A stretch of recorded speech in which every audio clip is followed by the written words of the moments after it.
ओम नमो भगवते वासुदेवाय। नमो भगवते वासुदेवाय। ओम नमो भगवते वासुदेवाय। नमो भगवते वासुदेवाय। ओम नमो भगवते वासुदेवाय। नमो भगवते वासुदेवाय। So, welcome to this Bhakti Vaibhav course. We are discussing Canto 1, Chapter 13. We discussed till 28. So Vidra, he returns back to Hastinapur only for enlightening Dhritarashtra, because he had taken Vanaprastha. He has renounced everything. He has taken Vanaprastha. He was on a pilgrimage, and he took instructions from Maitreya Muni. So after taking spiritual instructions from Maitreya Muni, he actually does not have to come back again to a palatial residence or to a place where basic or to a proper city. He does not have to come back, but he came only for the reason of instructing his elder brother Dhritarashtra, be compassionate on him. And we also discussed how Vidura's instructions were not audible or were not palatable to Dhritarashtra before the war of Kurukshetra. But after the battle of Kurukshetra, then it's assumed that now he's ready to enter the final stage of his life. So we saw that Vidura returning to Hastinapur. Then 15 to 17 we saw that Vidura observes the situation of actually what is happening in Hastinapur. Then 18 to 28 Vidura unsettles Dhritarashtra. So he tells him about the influence of inevitable time, how Dhritarashtra has attained old age, and an old age is a sign or it's a notice of death. It's just like a notice that death is about to come. So Vidura teaches renunciation to Dhritarashtra from verse 21 to 28. And after hearing these instructions from Vidura, then Dhritarashtra is determined to leave the household. Okay. So we'll continue from text 29. Thus, Maharaj Dhritarashtra, the scion of the family of Ajamedha, firmly convinced by introspective knowledge, Prajna, broke at once the strong network of familial affection by his resolute determination. Thus, he immediately left home to set out on the path of liberation, as directed by his younger brother Vidura. So, just as Vidura anticipated by his instructions, Maharaj Dhritarashtra at once, immediately, his strong network of familial affection was broken. And we discussed how strong he was attached to the family. Even after the war is over, then he was taking shelter of Maharaj Yudhishthira. And whatever food was given to him by Bhima, who has killed hundreds of his sons, he was accepting that. So, it demonstrates a very strong familial affection that Dhritarashtra had towards his comfortable position in life at this point. But Vidura's words were so strong, and he did not give a 1-hour lecture. He spoke only 7 verses, that's all. But that itself was so strong for Dhritarashtra that he at once, strong family affection was destroyed for him, and he immediately set out. He did not even wait for some time. And he did not even tell his wife, correct? Sorry? Yudhishthira. No, we are speaking about Dhritarashtra. So Dhritarashtra immediately set out. Along with wife. It's only mentioned. Thus he immediately left home to set out on the path of liberation as directed by his younger brother Vidura. And the next text it's mentioned, gentle and chaste Gandhari, who was the daughter of King Subala of Kandahar, followed her husband, seeing that he was going to the Himalaya mountains. So she followed him, yes, but Dhritarashtra did not invite her to come along with him. So that was my point. So it was Gandhari's by her own volition, by her own interest. She saw that Dhritarashtra is leaving. Okay, because it's just mentioned. Thus he immediately left home, set out on the path of liberation. It's not mentioned that he left along with his wife. Because when one is going on the path of liberation, you see it's mentioned, he broke the strong network of familial affection. So breaking the strong bond of familial affection also means breaking all kinds of familial bonds. Sons, wives, nephews, everybody. Okay, even we will see when Maharaj Yudhishthira he will leave, he did not invite any of his brothers or his wife. They followed him, but he set out on his own. So the example is this, that whenever one is going out for higher spiritual goal, that he does not invite his whole family. It's not a party or a trip to the forest. Okay, so it's not like that. So he just left. Okay, and Gandhari followed him. So Srila Prabhupada in his purport, he speaks about sadhu sangha, and he says that even by moments of association with a pure devotee, one can achieve all perfection. Lava matra sadhu sangha, sarva siddhi hoy. Right? Chaitanya said this. So here is the practical example by the action of Vidura's association with Dhritarashtra. Dhritarashtra was tightly bound in a network of material affinities related to politics, economy, and family attachment. And he did everything in his power to achieve so-called success. But he was frustrated. Okay. And this frustration was not visible to Dhritarashtra, but Vidura came and he revealed that is actually quite visible. Okay, for a person in knowledge, it's visible that all the plans of Maharaj Dhritarashtra is it's frustrated. But it has to be revealed. A sadhu comes. A sadhu is not coming to give you something which is very esoteric. He comes and tells you the actual position of the living entity in this material world.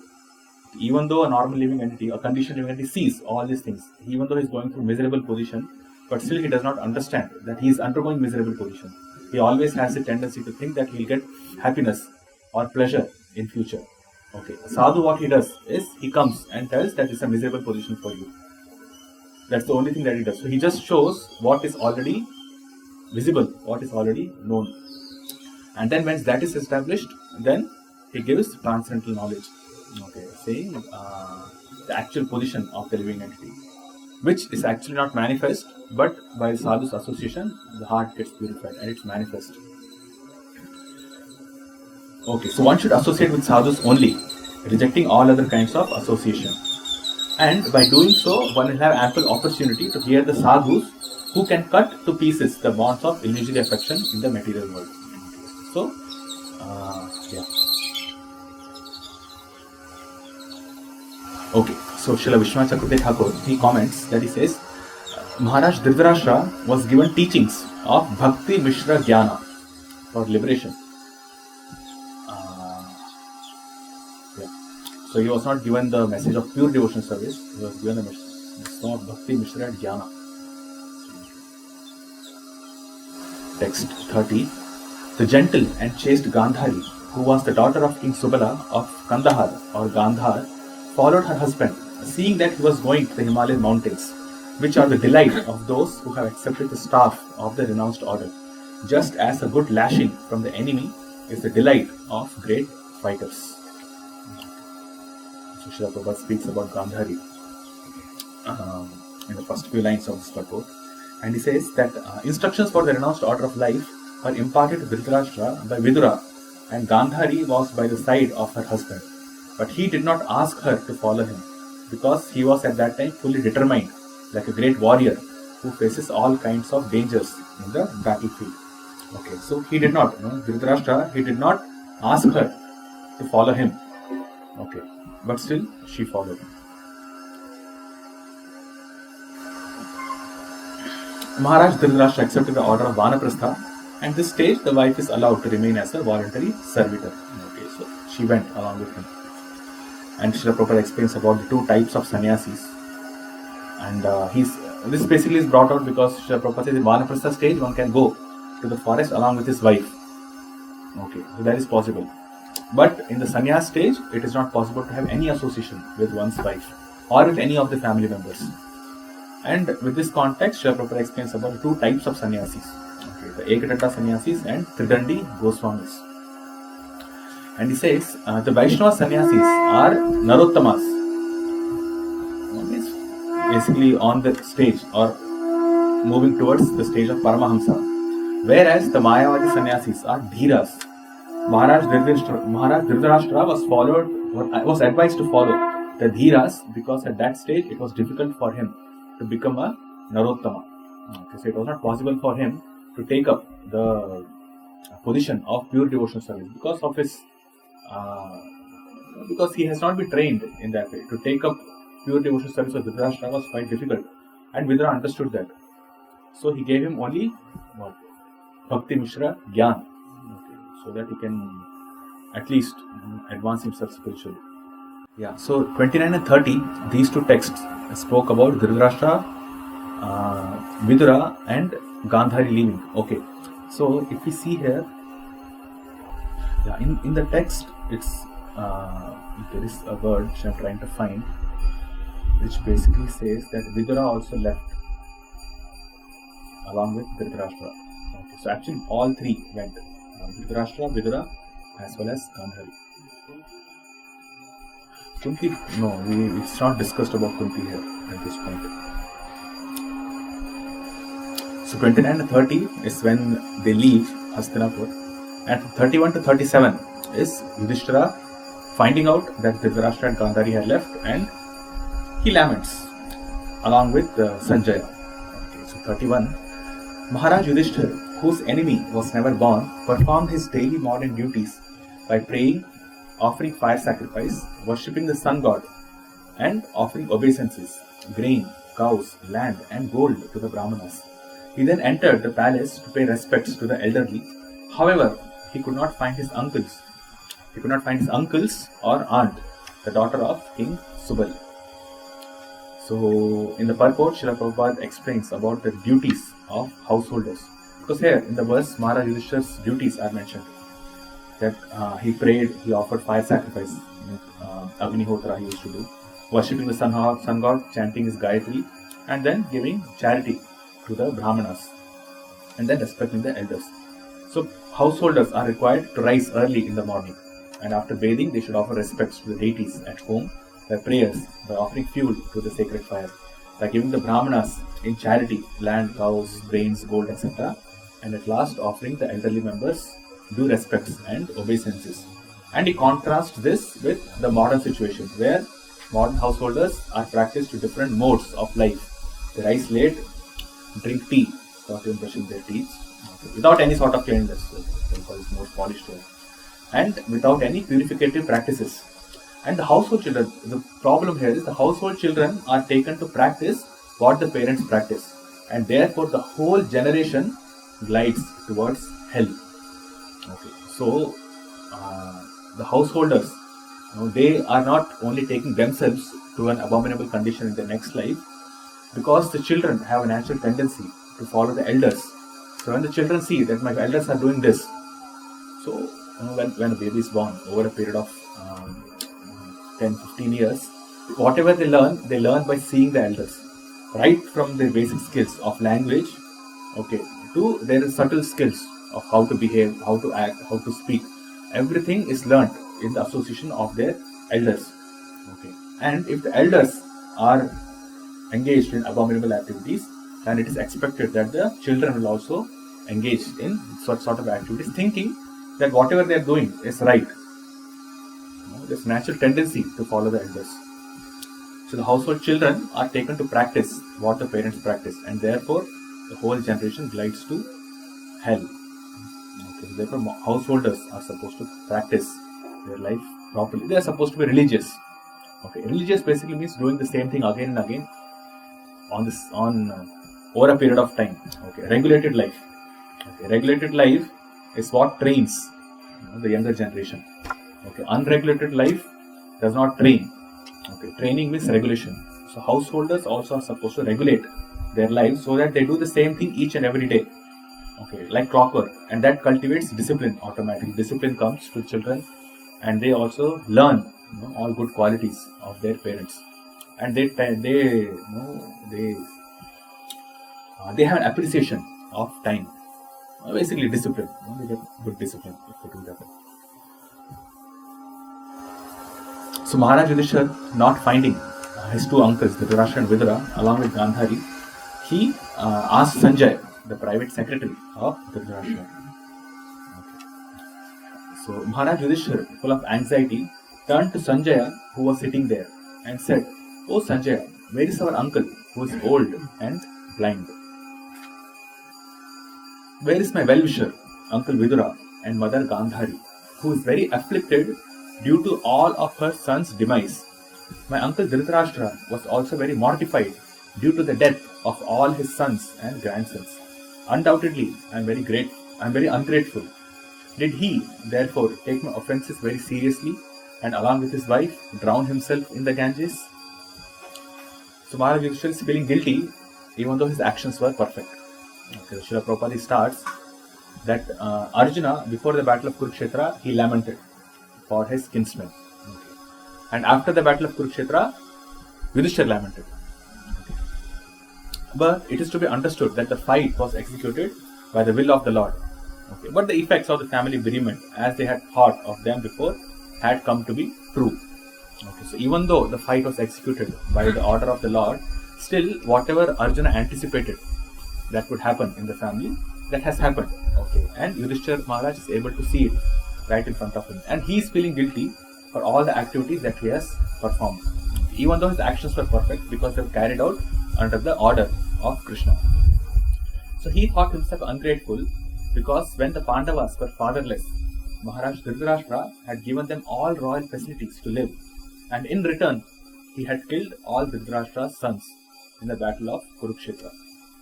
So Maharaj Yudhishthira, he is able to see what good the other person has done for him, but he is overseeing what bad activities or what ill activities that Dhritarashtra and his sons have meted out to the Pandavas. That's a sign of a pious man. Maharaj Yudhishthira was thinking only of his own unavoidable misdeeds. This is the nature of a good man and devotee of the Lord. A devotee never finds fault with others, but tries to find his own and thus rectify them as far as possible. Okay. So even though his activities were all perfect, okay, he is Dharmaraj himself. And whatever activities performed, it was in accordance with Dharma. But still he was feeling guilty because Dhritarashtra is nowhere to be found. And we also saw in the previous verses that Maharaj Yudhishthira was actually very careful to maintain Dhritarashtra and Gandhari in royal order so that they never feel that they have lost their sons. Basically, we can understand that the Pandavas were acting like sons of Dhritarashtra, and that also gave comfort to him, to Dhritarashtra, to stay in the family life itself. Okay, and when they left, then automatically this thought comes to the mind that even though we are trying to do so much, okay, but still they have left. So therefore, there must be something lacking in us. And because they already have lost their sons, they cannot go and complain to anybody. And there's some maryada also, because we are his nephews, and we are the ones who have killed their sons. So all these dynamics of relationship are there. So they cannot tell us directly, and because we have killed their sons also, so they have just left because of humiliation. So Yudhishthira Maharaj continues, when my father Pandu fell down and we were all small children, these two uncles gave us protection from all kinds of calamities. They were always our good well-wishers. Alas, where have they gone from here? So Dhritarashtra, obviously, Dhritarashtra is Maharaj Yudhishthira is concerned about Dhritarashtra, but Vidura had come, okay, and he stayed for some time, and then again he has left. Okay, so he is feeling separation from Vidura also. So Suta Goswami continues. He says, because of compassion and mental agitation, Sanjaya, not having seen his own master, Dhritarashtra, was aggrieved and could not properly reply to Maharaj Yudhishthira. Okay, so Prabhupada explains the point of view or the affection of Sanjaya for Dhritarashtra. And he says that, see, Sanjaya was the one who narrated the whole battle of Kurukshetra to Dhritarashtra. Okay, and Sanjaya is also a devotee of the Lord. Okay, and he was given divine vision by Vyasadeva also. So he had those great qualities, but also he had affection for Dhritarashtra because of his piteous condition. Okay, he understood, Sanjaya, from Sanjaya's point of view, he knew that what Dhritarashtra is doing is not proper. Okay, but because he was closely attached to Dhritarashtra, he could understand the kind of turmoil that Dhritarashtra's mind is going through. Throughout his whole life, he wanted to become the king, but because he had physical disability, he was blind, he was not made the king. Then suddenly, he was given the position of the acting king. Then Pandu died, then he really became the king. And his son wanted to become the king, so he cultivated the desire to remain as the king.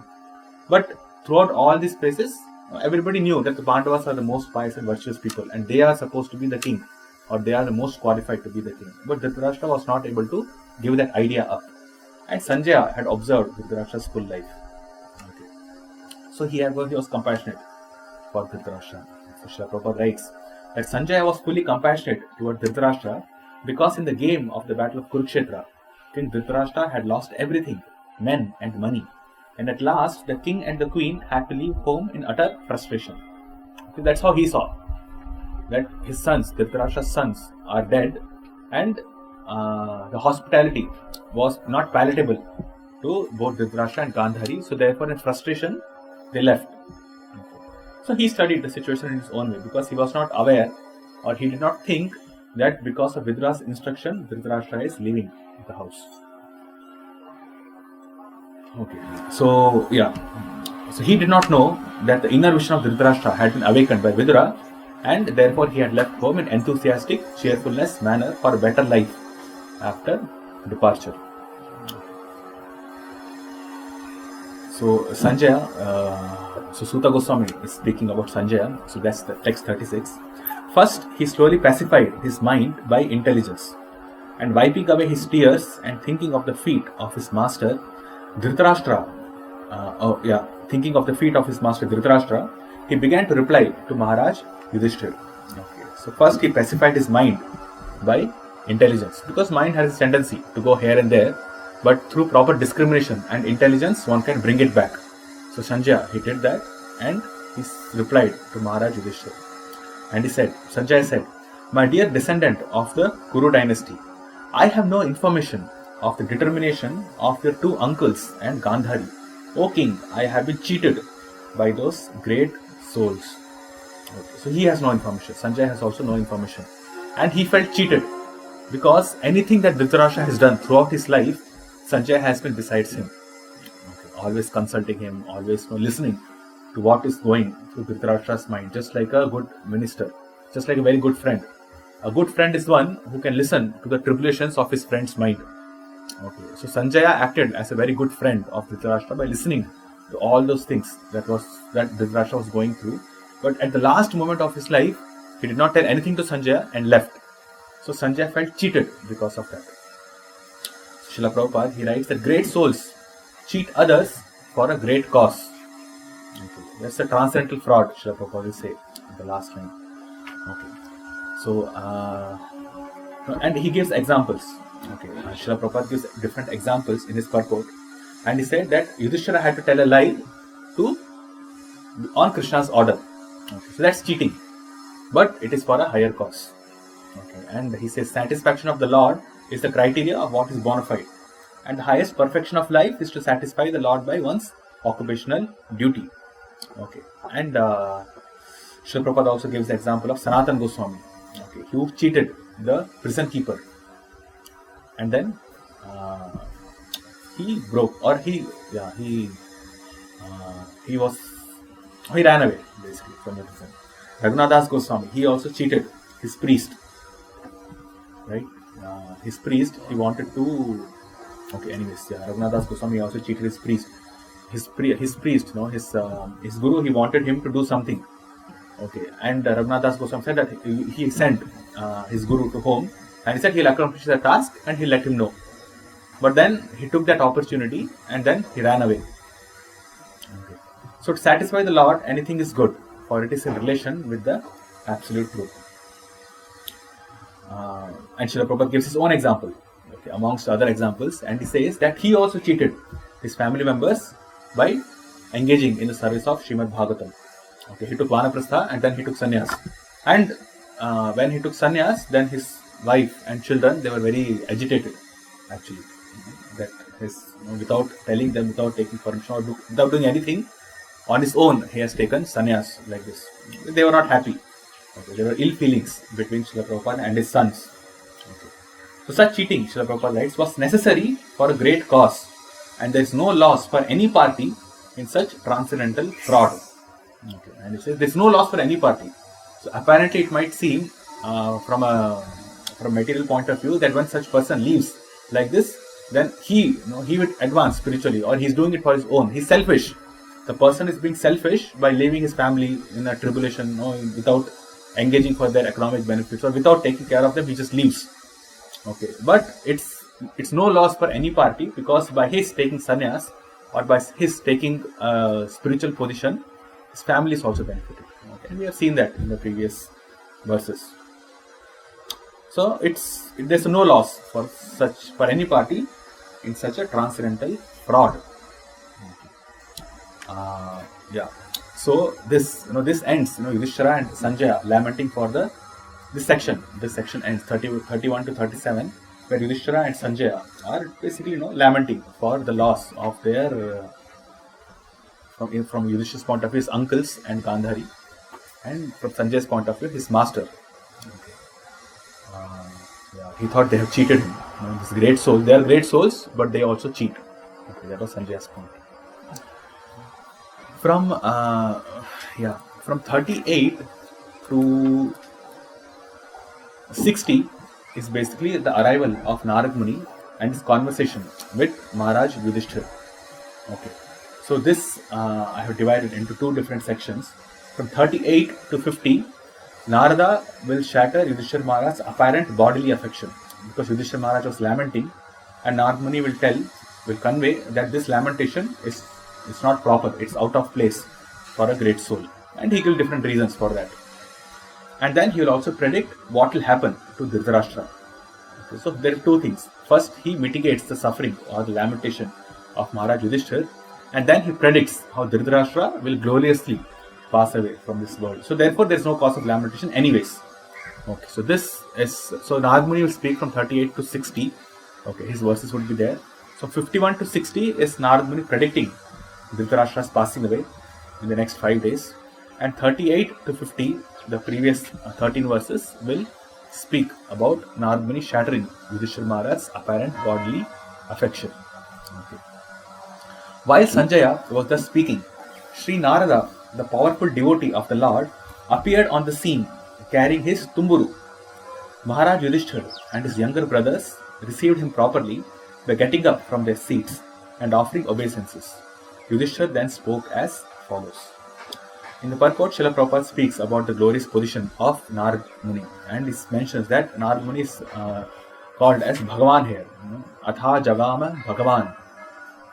So Bhagavan, due to his being the most confidential devotee of the Lord. Okay, that's the reason. Yeah. So Srila Prabhupada speaks about the constitutional position of the living entity in this purport, and we have discussed these concepts before itself. So we'll continue. When Narad Muni has come to the place where Yudhishthira Maharaj was there, Yudhishthira Maharaj he welcomed Narad Muni nicely, and now we'll see his first question. Because Narad Muni, when he comes, he could see that Maharaj Yudhishthira, even though he's giving good hospitality, but still he's not happy in mind. And when one is not happy, then it can be shown, or it's visible directly in his face. So Narad Muni could understand that Maharaj Yudhishthira is not happy. Okay. And Narad Muni already knew what's the actual reason why Yudhishthira Maharaj is lamenting. Okay, but still he could see. And Yudhishthira Maharaj, now he wants to explain why he's sad, why he's morose, and why he's in a lamentable situation.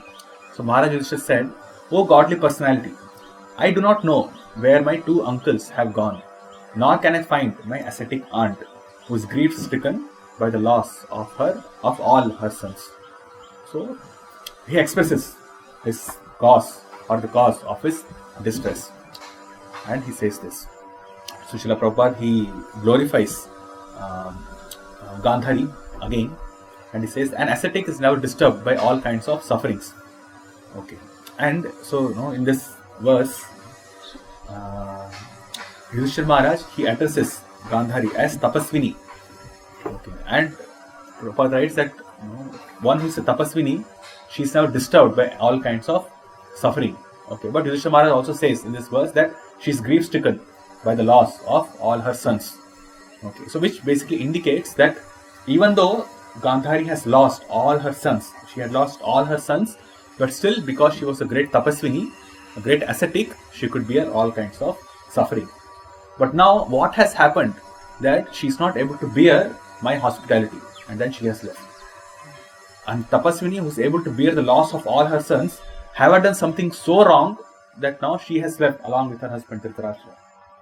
Okay, that was the point that Maharaj Yudhishthira is trying to bring. He's lamenting, and his lamentation is what wrong I have done. So that is his mood now. Okay, and text 40.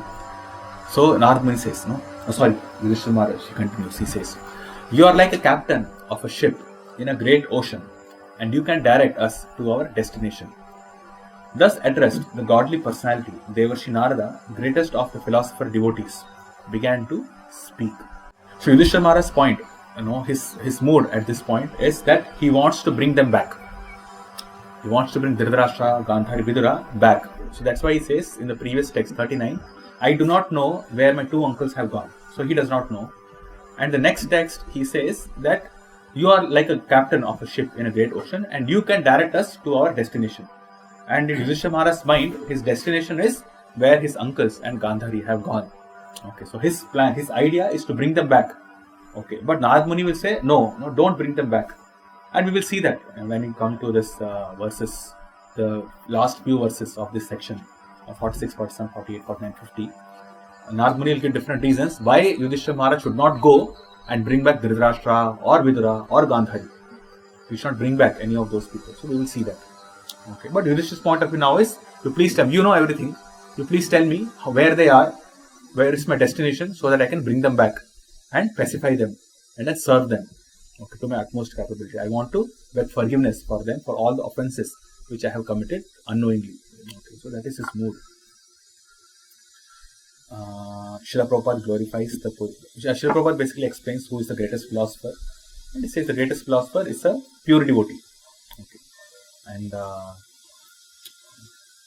so he says, unless one has become a sufficiently learned philosopher by hearing the Vedanta philosophy from a bona fide spiritual master, one cannot be a learned philosopher devotee. One must be very faithful, learned, and renounced. Otherwise, one cannot be a pure devotee.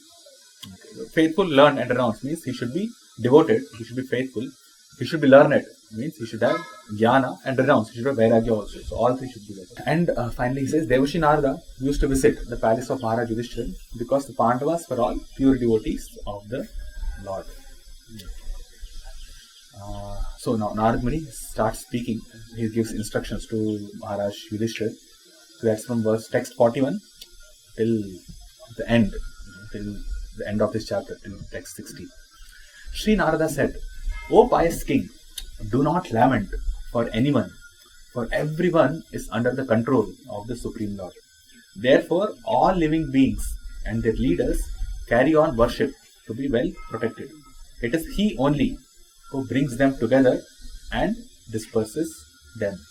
Okay. So now the first few verses will directly address the lamentation of Maharaj Yudhishthira. Okay, so Narad Muni is not addressing or directly answering the question of Maharaj Yudhishthira. He is going to the root cause and he will say, see, this lamentation itself is not proper. Okay, you want to mitigate that lamentation by bringing back your uncles and aunt, but this is not the way to mitigate the lamentation. Mitigating the lamentation is to have no lamentation whatsoever by understanding the proper position of all living entities and understanding how they are all controlled by the Supreme Lord. Okay, so two things are spoken in this text. One is that Maharaj Yudhishthira should not lament because everyone is under the control of the Supreme Lord, and it is He only, the Supreme Lord only, who brings them together and disperses them. Okay, so these two things Narad Muni will explain in the next two verses. Okay, we will see that. And so in his purport, Srila Prabhupada, he speaks about the control of the Supreme Lord, and he says that every living entity within this material world is controlled, right from Lord Brahma to an insignificant ant. All are abiding by the order of the Supreme Lord. Okay. And by the order of the Supreme Lord, a living being is placed in a particular position and is again shifted from that place. And nobody can violate the order of the Supreme Lord. And then he gives a list of people, okay, just to substantiate his point that does not matter if a living entity is the topmost of this universe, or even those living entities who, in our estimation, are considered very important. None of them are independent, and all of them will have to undergo through the cycle of birth and death, or they have to follow this cycle of birth and death, yes, and also this karmic actions and reactions. Okay, and none of them are independent. So even though such men or leaders rebel means they protest. Okay, they protest by engaging in all kinds of activities which are basically for negating the presence of the Lord, or basically they don't even consider that He exists. Okay. For the atheists, for the Asuric class of people, God does not exist. Okay. So they negate him in that way. And that's a rebellious attitude. They do not recognize the supremacy of the Lord. So they are put under still more rigorous laws of the material world by different miseries. And Maharaj Dhritarashtra was placed in that position according to his past deeds. He has already suffered and enjoyed the benefits. But due to his good luck or good fortune, somehow or other he had a younger brother, Vidura. Okay. So even though in his whole life he had suffered, even to have a brother like Vidura is also a great fortune or a great activity which Maharaj Dhritarashtra has done. So the best course for everybody is to accept or they should endeavor for salvation, and there's no use trying to counteract them. Srila Prabhupada writes, everyone has to accept them or one's happiness and distress as they come under the suitable arrangement of Kala or invincible time. So there is no use trying to counteract them. Everybody in this material world is trying to counteract the influence of time. Okay. By the influence of time, one gets happiness. And by the influence of time, one gets miseries also. This we discussed during Bhishma's prayers because of different transformations and other aspects of the Supreme Lord, His presence. So anyway, happiness and distress is about to come. Okay, and it happens because of the subtle arrangement of inevitable time, Kala. So there is no use trying to counteract them. So anyway, if someone is supposed to suffer, he should not remain in this place. Okay. If it is told that if you go to this particular place, okay, you will suffer most of the times and you'll also get some happiness like this. But suffering, anyways, ultimately end in suffering only. So a sober person would not want to stay in that place. Correct? He should get out from that place. He will not try to counteract or he will not try to make so many arrangements to stay in that same place itself so that he can mitigate his miseries. That's not sensible. So it is not sensible to stay in this material world and try to mitigate the miseries of one's life. It is sensible to endeavor for salvation, for liberation from all these miseries. And one who misuses this opportunity of advanced intelligence is verily condemned and put into different types of miseries, either in this present life or in the future. That is the way the Supreme controls everyone. So, the control of the Supreme Lord and shall speak of these two things: control of the Supreme Lord, and no one can overcome the control of Krishna within this material world. So, better is to get out of this place. Text 42. As a cow bound through the nose by a long rope is conditioned, so also human beings are bound by different Vedic injunctions and are conditioned to obey the orders of the Supreme. So this explains, or Narmani is telling that this is how a living being is controlled. Just like a cow bound to a there's a pole, and a cow is tied to that pole. So the cow can only circulate in that particular circumference, that circle. Okay. This example actually Srila Prabhupada used many times. Okay. When he was speaking about the limitations of the modern scientists in trying to understand this whole cosmic situation, he said, they are just like cows. They can have only this much of understanding. Beyond that, they cannot go. Their whole endeavors to go to different planets or even to different places within this world, within this planet itself, is not possible for them because they are bound, they are conditioned by the laws of nature. So they are controlled by the Supreme Lord. And they are bound by different Vedic injunctions also. They are conditioned, okay, that's there, but they are also bound by different Vedic injunctions and they are conditioned to obey the orders of the Supreme. And if they do not obey, then they will have to suffer. So no one is free from the severe laws of the Lord. The laws of the Lord are severe because they cannot be disobeyed in any circumstance. It's severe because it cannot be disobeyed. And if you disobey, then there is punishment. Okay. So that way it is severe. Laws of the Supreme are generally known as the codes of religion under different conditions. But the principle of religion everywhere is one and the same, namely to obey the orders of the Supreme God. Okay, so the codes of religion might be different under different conditions. Srila Prabhupada is giving an indication to the different religious systems which are extant in this world. We have Christianity, Islam, and other things. Hindu, like this. And there are quotes. There are associated scriptures with that, and there are quotes which a person has to follow like this. But one should understand that ultimately, uh, the principle of religion is one and the same, namely to obey the orders of the Lord. And disobedience to these codes is the condition of material existence. So one who disobeys these codes, then he has to continue in the material existence. Human form of life is meant for understanding this conditioned life. And only way to get out of the entanglement is to agree to obey the Supreme.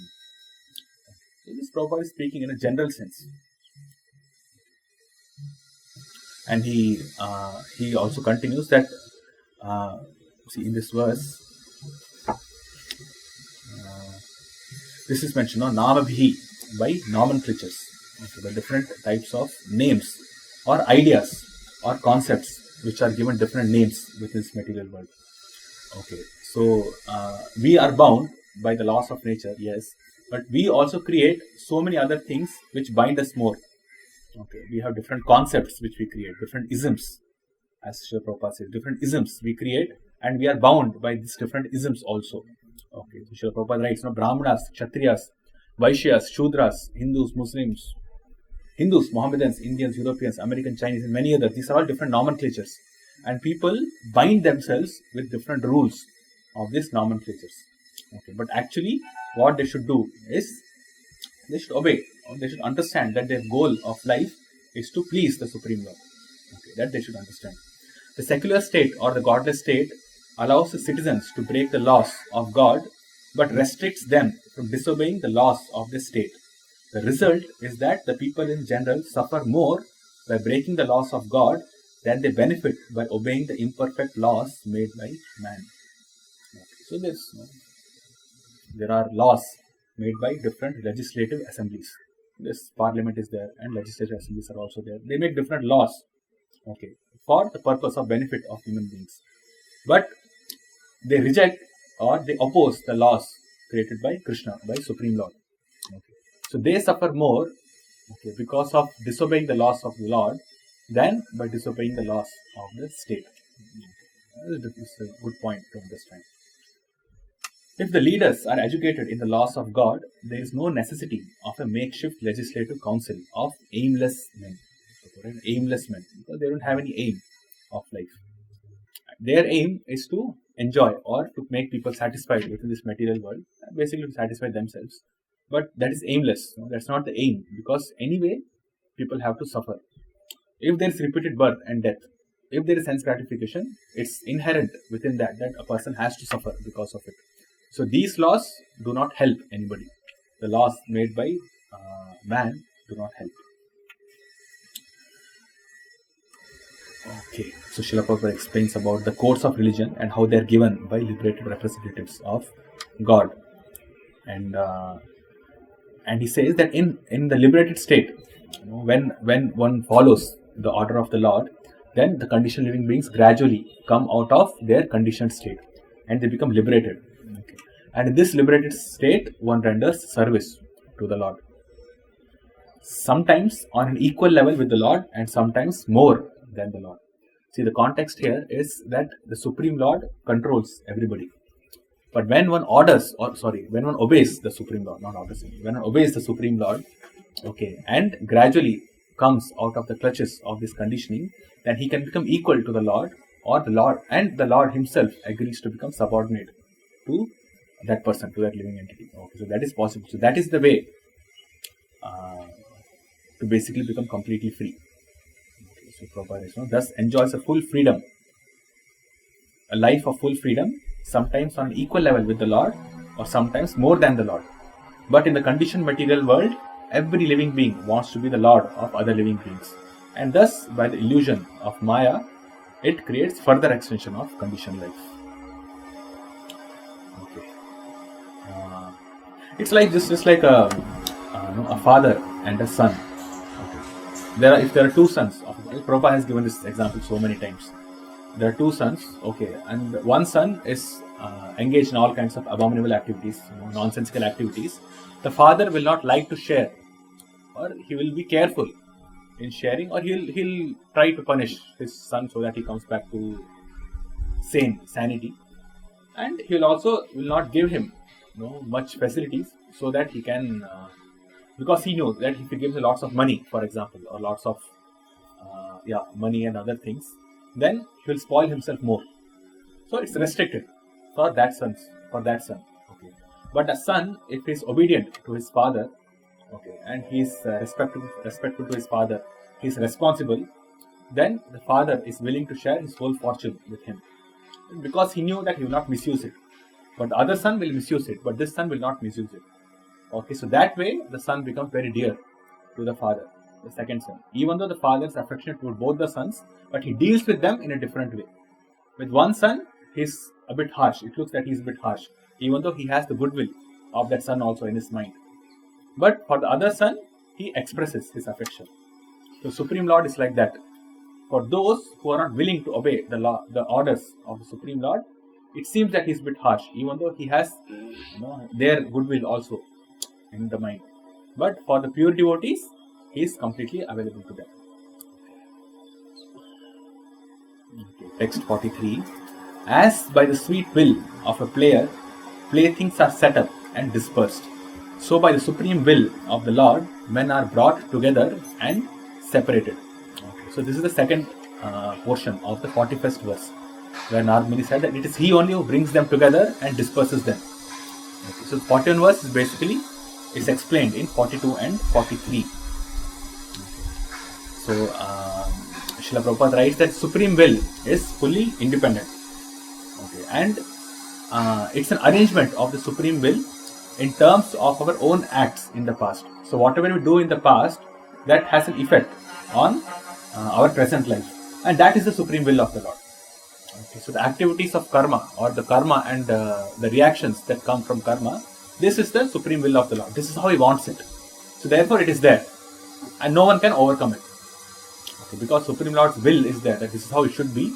Therefore it is not possible for any living entity to overcome this will. So one must undergo this actions and reactions, this karma and their corresponding reactions for that.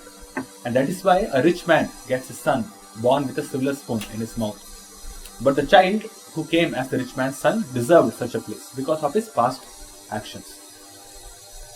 And Srila Prabhupada explains this, that even a poor man is born in a poor family because of his previous activities. The example of a player and his playthings should not be misunderstood. One may argue that since the Lord is bound to award the reactionary results of his own actions, the example of a player cannot be applied. Okay. So it is not this Karma Mimamsakas. They say that we do activity, then Supreme Lord is bound that he must give reactions, or he must give. If I do pious activities, I must get this. The Supreme Lord is bound to give like this. But no, he is not bound to give. Okay, it's his will. Okay, he gives because he wants to give, not that because he is bound to give it. Okay, so this. So when we say player, when someone is playing a sport or something, a player is bound by the rules. Okay, and he plays according to the rules. Okay, and in this text it's mentioned that just like a player plays with a plaything, the Supreme Lord also, he either bring men together or he disperses them. So that's what Prabhupada writes. The example of a player and his playthings should not be misunderstood. We should not think that this player is also bound by some rules and laws. No, this player is completely independent. Okay, he can do whatever he wants. Okay, but only because he desires that this is how things should work. This should be the laws of nature. Therefore, the laws of nature are like this. Okay, so he is not bound by anybody, by anything. So Srila Prabhupada explains. So generally, the law of karma is that one is awarded the result of one's own actions. But in special cases, by the will of the Lord, such resultant actions are changed also. Okay, such actions can also be changed. The Supreme Will is absolutely free to do whatever he likes. And because he is all perfect, there is no mistake in any of his actions or reactions. These changes of resultant actions are especially rendered by the Lord when a pure devotee is involved. And say that Supreme Will, in a general sense, you always have these actions and reactions. When it comes to the pure devotee, Krishna, the Supreme Lord, he is willing to change his will, okay, and modify all these karmic reactions and other things. Because he's supremely independent, he can do it. So that's why the Karma Mimamsakas also cannot understand the position of a devotee. Okay. Because for them, it's all action and reaction. You do pious activities, you get reactions for that. But when you speak about devotional service, it's in karmani nirdahati kintu cha bhakti bhajam. By just doing devotional service, all the karma can be destroyed. Karmani nirdahati, all the karma can be destroyed. So this is difficult for the Karma Mimamsakas to understand how that is possible. So the devotional service is possible only for, or to understand the concept of devotional itself is only possible for the Vedanta philosophers of all the 6 philosophical systems. We have Nyaya, Vaisheshika, Sankhya, Patanjali, then Karma Mimamsa, and then Uttar Mimamsa, which is Vedanta. So it's only possible for the Uttar Mimamsakas to understand the actual position of bhakti. Okay. So this is what Vedanta Sutra is actually supposed to propagate bhakti, of which Srimad Bhagavatam is the actual commentary. So only of the 6 philosophies, Vedanta philosophy is the only one which can propagate devotional service. Other philosophies cannot. Because even Karma Mimamsakas, even though they follow the Vedic literatures, they cannot understand the actual position of devotional service. Okay. Yeah, so we'll go to 44.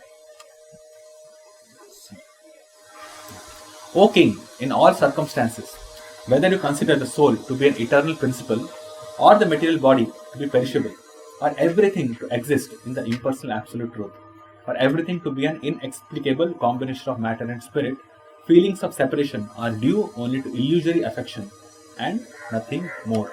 Okay, this is similar to what Krishna told to Arjuna in Bhagavad Gita, right? In the 2nd chapter, he told that even if you think that the living entity, there is no living entity, there is no soul, but it's all a combination of matter, still you do not have anything to lament. Okay, so here it's the same thing. If the soul is there, then you have nothing to lament because the soul is eternal and it is not related to matter. Okay, so there is nothing to lament. Or if it is only matter, okay, then also there is nothing to lament because matter by principle itself is bound to get transformed or it will get destroyed. So this is the principle. So what is the question of lamenting? Because it's going to happen to you also. It happens to everybody. And if it's a general principle which happens to everybody, what is the reason for lamenting? There is no question of lamenting. So either you are a soul. If you think you are a living entity, there is nothing to lament. If you think you are matter, then there is nothing to lament. And if you think that you are the soul and matter combined, this inexplicable combination of matter and spirit, still you have nothing to lament because matter and spirit will come together and it will get dissociated also. Not that spirit and matter get mixed, they never get mixed, but then there's covering, when they come together and they get separated. That's the principle which we have observed in the life. So in any case, there's no question of lamentation. So why are you lamenting? Okay, and so Srila Prabhupada gives some details about the different philosophical systems which are explained here. That soul to be eternal, material body to be perishable, or everything to exist in the impersonal absolute truth. Yeah, so there are different people who think in different ways, but for any of them, lamentation is useless. There's no cause of lamentation actually. Text 45. Therefore, give up your anxiety due to ignorance of the self. You are not thinking of how they, who are helpless, poor creatures, will exist without you. So Srila Prabhupada says, when we think of our kith and kin as being helpless and dependent on us, it is all due to ignorance. Every living creature is allowed all protection by the order of the Supreme Lord in terms of each one's acquired position in the world. The Lord is known as Bhutabhrit, one who gives protection to all living beings. So one should discharge his duties only, for no one but the Supreme Lord can give protection to anyone else. This is explained more clearly in the following verses. Okay. So one should not think that he is the protector. The Supreme Lord protects everybody. One can be an agent of the Supreme Lord, okay, in giving protection. Just like the king is an agent of the Supreme Lord in giving protection. We discussed that. Ishvara Bhava. The king has Ishvara Bhava. Thinking that he is protecting his citizens. He has a Bhava. And that position is given by the Supreme Lord. Okay. As an agent or as a representative of the Supreme Lord, a king can think or king has to protect his citizens. Right? We have discussed that he has to protect. But then he should not think that he is the absolute protector. Okay. Absolute protection can be given only by the Supreme Lord. Similarly, even within family, the father is considered the protector of his dependents, his wife, his children, like this. So he should not think that because he's providing for his family members, therefore he is the ultimate protector. No. Supreme Lord is the ultimate protector. Okay, he's Bhuta Bhrit, it's mentioned. Okay, so this ends the subsection here. Okay, from 38 to 50, we were discussing about Narada, or this section discusses about Narada's shattering of Yudhishthira's apparent bodily affection. So there are subsections which have divided. So 41 to 43, this spoke about the living entities bound by the Supreme Lord's will. Right, 41, 40 to 43, how Supreme Lord controls the living entities and how he arranges for their meeting and dispersion also. Okay, so Supreme Lord is controller. No? He is controlling everybody. And 44 and 45, Narad Muni addresses Yudhishthira Maharaj specific. Then you should not be under illusion, and because of ignorance only you think that you are the protector of everybody. So illusion and ignorance, these 2 points are brought out in 44 and 45. Then 46 and 47 will speak about how the living entities are eternally controlled by, or rather, the living entities' precarious position because of time, and how the other living entities also control, or Supreme Lord arranges his things in such a way that they are under the control of time, and they are also influenced by other living entities. And 48 to 50, Narad Muni ultimately give the conclusion, and he says, therefore, we should take shelter of the Supreme Lord and understand his plan, that whatever is happening now is by the plan of the Lord. Like this. Okay. So we will stop. Okay, yeah, do you have any questions? I think it was straightforward, whatever we discussed. So, and Prabhupada's purport are also quite straightforward and easy to understand. Oh yes. Uttara Mimamsa is Vedanta philosophy. It's called Uttara Mimamsa, and there's Purva Mimamsa and Uttara Mimamsa. Okay. Uttara Mimamsa is your Vedanta philosophy. Purva Mimamsa is your Karma Mimamsa philosophy. Names. Uttara means north, so that which goes up. So Vedanta takes you up, beyond this material world. Purva is the starting point, where you start following the Vedic regulations. It's a speculation, but still. Okay. Yeah, so Purva, just like sun rises from Purva, it's east. So you get into proper Vedic understanding, Vedic fold. That's Purva Mimamsa. Start with Karma Mimamsa. They go to the north, go to the Himalayan mountains, do some tapasya, follow the spiritual practices, get yourself liberated. That's Uttara Mimamsa, Vedanta. Yeah, basically it's considered that Uttara Mimamsa is for sannyasis, but when one takes up devotional service, he is supposed to follow Uttara Mimamsa, okay? Not Purva Mimamsa. It's not for devotees. Okay. Anything else? That's it, right? Okay. Srimad Bhagavatam ki, Srila Prabhupada ki, Gaur Prema.